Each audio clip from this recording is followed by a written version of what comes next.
Outrage in Portland as Border Patrol agents shoot 2 people, sparking protests and arrests. Portland, Oregon.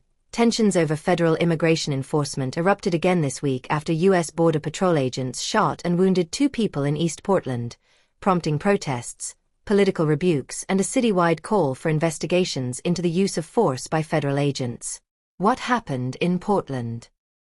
On January 8, 2026, a U.S. Customs and Border Protection (CBP) agent opened fire on a vehicle in the parking lot of Adventist Health Portland, injuring 2 people, later identified by the Department of Homeland Security (DHS) as undocumented Venezuelan nationals, Yorlanis Betsabeth Zambrano Contreras and Luis David Nico Moncada.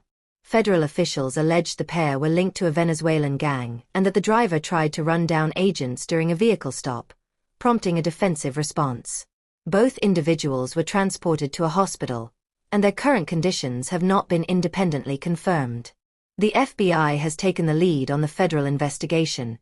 Just one day after the horrific violence in Minnesota, our community here in Portland was witness to a moment of fear, confusion, and heartbreak. Earlier this afternoon, 2 people were shot and injured by federal agents in the Hazelwood neighborhood. Violence in our community is devastating. These are not statistics. These are human beings. Portland is not a training ground for militarized agents.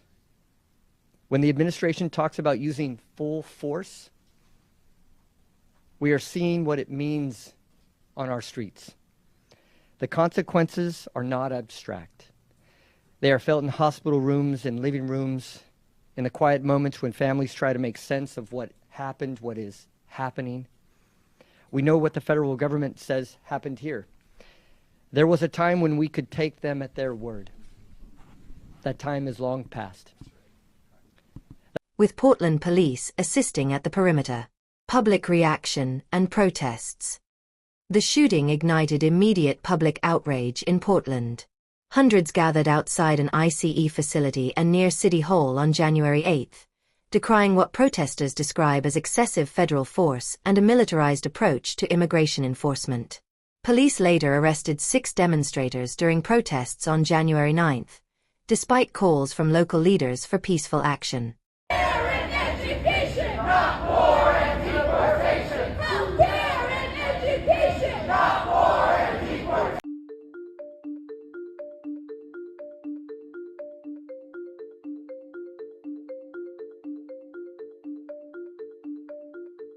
A man who had been shot was calling and requesting help. Our officers responded. We found a male and a female with apparent gunshot wounds. Officers applied a tourniquet and summoned emergency medical personnel.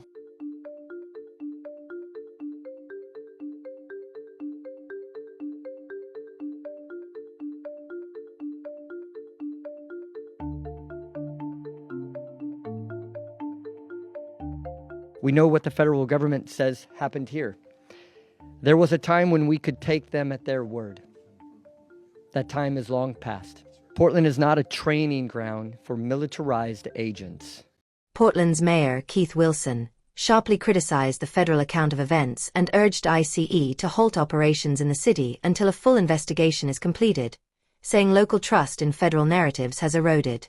Representative Maxine Dexter, a medical doctor, echoed those concerns, accusing ICE of injecting terror into local communities. Political and legal fallout. Oregon Attorney General Dan Rayfield announced a formal investigation into whether federal agents exceeded their authority in the shooting, a step that highlights mounting friction between state officials and federal immigration enforcement policy. The Portland incident follows a fatal confrontation in Minneapolis the day before, when a U.S. Immigration and Customs Enforcement (ICE) officer shot and killed Renee Nicole Good, a 37-year-old woman, during a large immigration enforcement operation. That shooting drew nationwide outrage and protests in cities across the U.S., with activists decrying federal tactics as part of a broader crackdown under the Trump administration. Broader context. Experts and civil rights groups have cautioned that federal officers are not granted absolute immunity, but pursuing accountability, through civil or criminal channels, faces high legal hurdles, particularly amid qualified immunity protections and political resistance. Critics argue that the recent increase in federal deployments and agent authority has contributed to a climate where force is used too readily. That is why we are calling on ICE to halt all operations in Portland until a full and independent investigation can take place. Our community deserves answers. Our community deserves accountability. And most of all, our community deserves peace.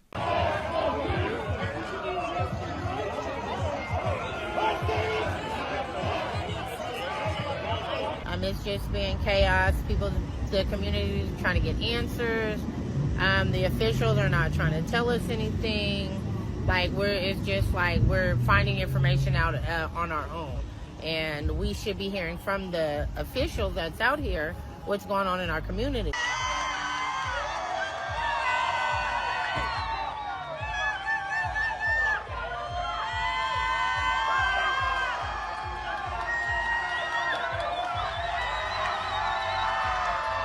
Portland has a long history of protests related to immigration and policing, and the latest shootings have only deepened debates over the role of federal agents in local communities. While officials urge calm, public frustration over the aggressive enforcement strategy shows few signs of abating.